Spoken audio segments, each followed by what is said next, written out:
Hi again, this is Chad from Reichhardt Electronic Innovations. I'm here to walk through setting up a GPS guidance line with the PSR system.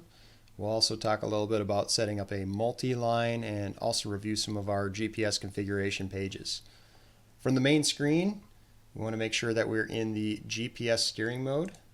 As you can see right here in the bottom center icon, it says GPS.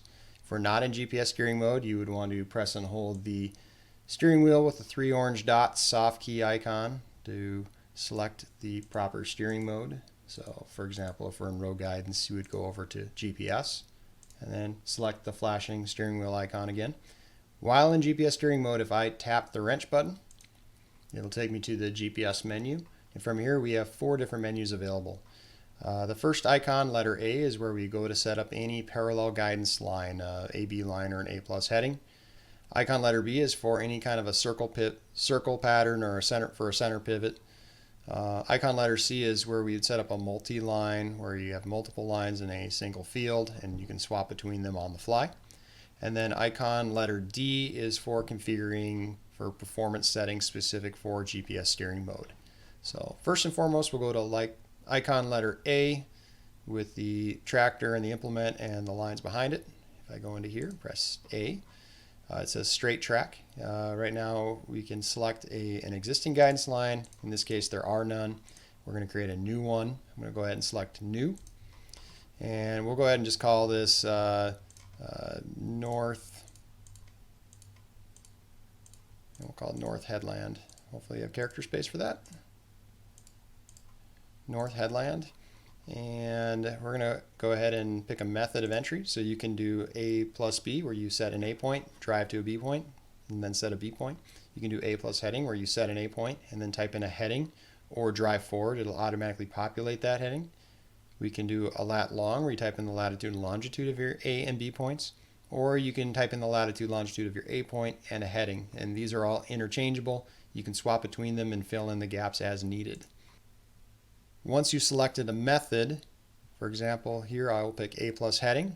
You can also then enter in a working width. Right now it's 120 feet. You can put in whatever works for your situation. And then below that we have a heading that can be entered if you have A plus heading selected. So here it's a north headland, so we're going to say it's an east-west heading. We'll just say it's 90 degrees. You'll see below that there's something that says multi-width. It's set to off. That's for a situation like having multiple widths for vegetable crops, where you have multiple tram widths.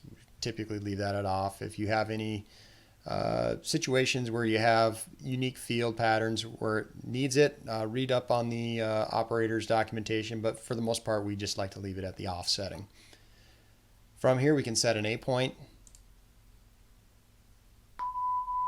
and you'll hear it beep 3 times, and you'll see that it automatically creates the B point based off the A point and the heading. B point is generated. Another spot, if you have a non-touch screen, you can press set A right here, and it'll do the exact same thing. So from here we have North Headland, an A point set, a B point generated off a 90-degree heading. Method is A plus heading for your entry. If I hit OK, we'll save our system, and now you can see we have a line selected. Right below the tractor icon there's an arrow, and here you can see it says straight track, North Headland, heading 90 degrees, width 90 feet. I'm going to go ahead and start moving with the system.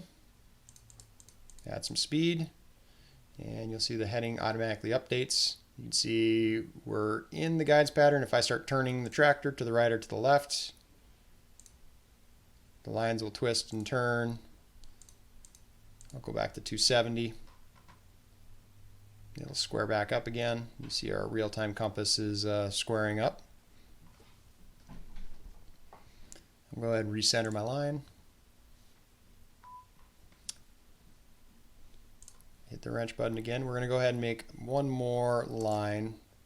This time we're actually going to do a AB entry. And so what I'll do here is at my desk I'm running a simulator. We're going to call this, I'll just call it the main pass. You can give it any kind of a name you want. And we'll change our entry method to AB, for example. And right now in my simulator, I am driving north. I have a 0-degree heading in my system.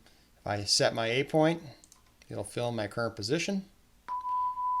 And I'm going to speed up here. I'm driving about 16 clicks due north. Give it a few seconds here to get far enough away from my B point. There's a minimum distance. I can either click set B here or set B here. I'll go ahead and click it. And you can see here it generates a heading based off of my A point and my B point driving down the field. Not 100% or not exactly 0-degree, but you can see it's exactly calculated based off the A and the B point. I'm going to go ahead and stop moving. This might be interesting, but I can also then change my method to A plus heading. The B data is still there.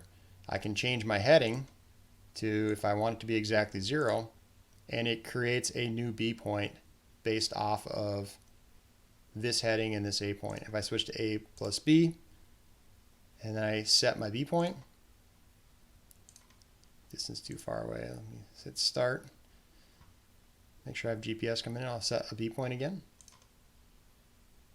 It'll update my B point based off of the new B point, maintaining the same A point. So as you can see, you can interchange your entry methods. Here's another example, lat long. I can just type in individual A or B points too. So there's a lot of flexibility with this, but most commonly, most operators will either do AB or A plus heading.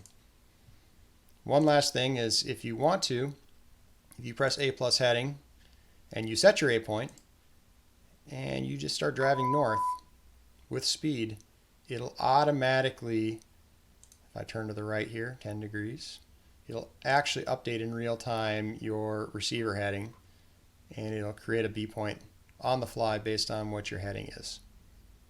So if you don't want to drive a minimum distance, you don't know your exact heading, you want to cut a straight pass at, or an angle pass for tillage, you can just set an A point, drive 10 feet, automatically load in your heading that you're driving, and save it. But we're going to go ahead and use these values here. Press OK. So now you can see on the main page we have straight track, main pass, heading is 0, width is 90 feet. We'll go ahead and stick with that. If you navigate back to the straight track menu and you select your line, you can actually now pick between your main pass or your north headland. And these are alphabetical, and you can page up or down if you have more than 5 lines selectable. Our controller currently will support storing up to 200 uniquely named parallel lines or straight lines. So I'll go ahead and switch it back to north headland. Now that information is in there. You see right now we are traveling relatively due north, perpendicular to our north headland, and we're driving on our main pass right now north. Also, if I turn my gyro or adjust my tilt comp, you'll see that those values will also shift. I'm going to go ahead and set up one more guidance line. We'll call this, and we'll give it a new name here. We'll call it, call it South Headland. We'll go ahead and change this to, we'll make this just 85 degrees, something a little bit different. We'll set an A point, and it'll make a B point at an 85-degree angle away from A at a fixed distance, and then to save that. So now we have 3 different lines stored in our system. We have main pass, north headland, south headland. We have more character space to put more unique names, but this is just for the purpose of the training here. So if you go to icon C, this is where we have multi-line, and this is where you can select multiple guidance lines and assign them to a field. So we'll just call this, we'll call it the home quarter or something along those lines, whatever you want to call it.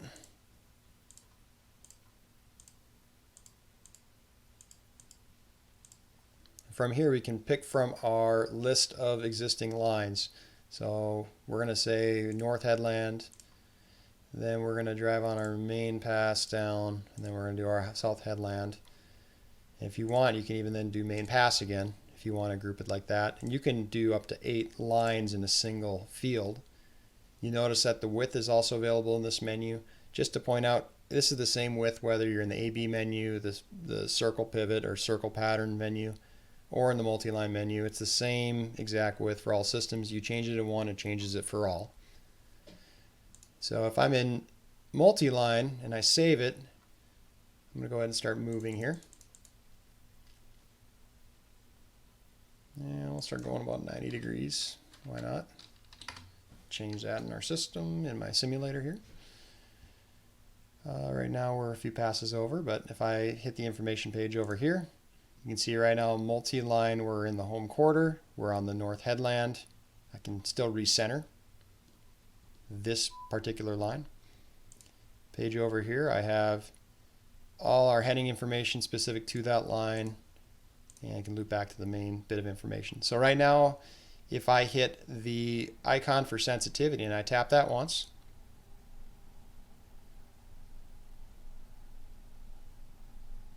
now it's switched to the main pass. If I tap it again,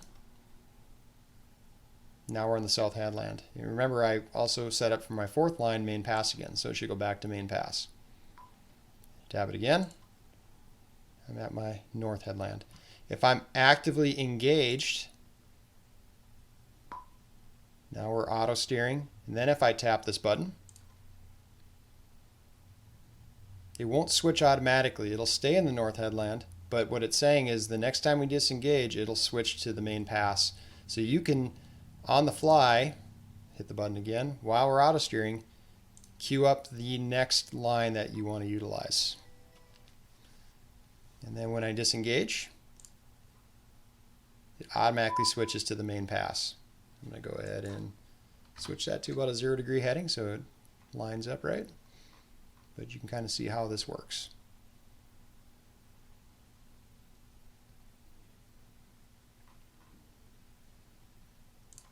I'll recenter it just so it's on the line.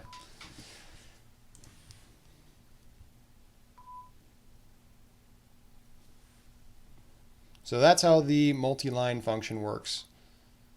Otherwise, go back to straight track. If you see right here, you can pick your lines. And another thing that's interesting in straight track is if there's this icon here that looks like a link icon, that's just stating that this line is assigned to a multi-line or a field. That means if I go to South Headland, if I delete this, it warns that it is part of a multi-line. If I delete this, any multi-lines that use this line will be deleted. So I'll go ahead and if I delete this, you see it's no longer available here. If I go back to multi-line, I have now lost my multi-line. So something to be aware of. You can assign the same line to multiple multi-lines. So they are interchangeable. But if you do delete that line, any affiliated multi-lines will go away. Unless you remove it from the multi-line first, which is also possible. On icon B, we have a picture of a pivot pattern or a circle pattern. And if you go into this menu, you can set up circle track. So let's go ahead and select a new one. And we'll just call it, give it a real generic name. And then for our methods of entry, we have a few different entries. We can either physically drive the circle, which requires you to drive nearly a full circle. It's not really practical, especially for people who run a half pivot or quarter pivot. But if you have enough room to drive, you can record that and it'll automatically calculate your center. What's probably most common would be the lat long entry. So you have a surveyed center point, manually type that center point in, and then that will always be referenced for this named pivot or this named circle. And then the other option is to do a set center where you literally would mark your current position as the center of the pivot. That also is not very practical in most cases because obviously there's already a structure usually in the way right there. But you can go ahead and try it. Off a simulation, it's pulling in this information. And from here now, we are on pass number 1. And it counts outward as you leave the center of the pivot. You can see right now, circle track, the name is pivot, width is in here, and if I go back to the main page, it should start counting up if I am not driving perpendicular. There we go. and speed up a little bit. So now we're counting out from the pivot. As you see, the lines are still straight. It's not an exact visual representation of the pivot, but as you get further out, it would make more sense. But this is one of the limitations with some of the ISO standards for user interface, but it gives you a good visual. Right now we're driving at a slight angle or close to perpendicular to the pivot. Away from the pivot, we are now approaching pass number 5. It'll keep counting up as we get so many passes out. So 5 90-foot passes from the center of the pivot that we marked.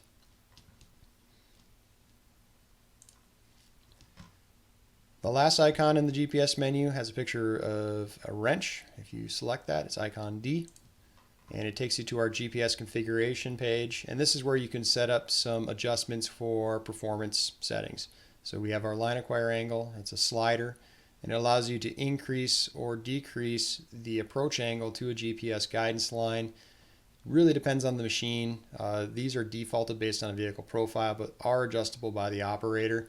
I've seen values on machines vary anywhere from 10 to 45 degrees. They can even be more extreme than that, but most typically they're usually in that 20, 30, 40 degree range. If it's a system that takes it's very difficult to stabilize, you might put it as low as 10. Or you might go a little bit higher if you want more aggressive to the line. If you made it get too aggressive, you often get this overshooting characteristic. So it's an adjustment value. It's something that you can adjust, as well as with the initial setup of the system, you have your offsets. And those two things in combination really affect how the system line acquires. The value below here is our undershoot overshoot. Undershoot really doesn't have a real practical purpose other than if the machine has a natural mechanical overshoot to it, you can make it undershoot a little bit to hit the mark a little bit quicker. But usually the overshoot is where it's dialed in. If you have a pull type implement, you want it to, by design, overshoot the line. This allows it to do that and guide in the implement a little bit quicker.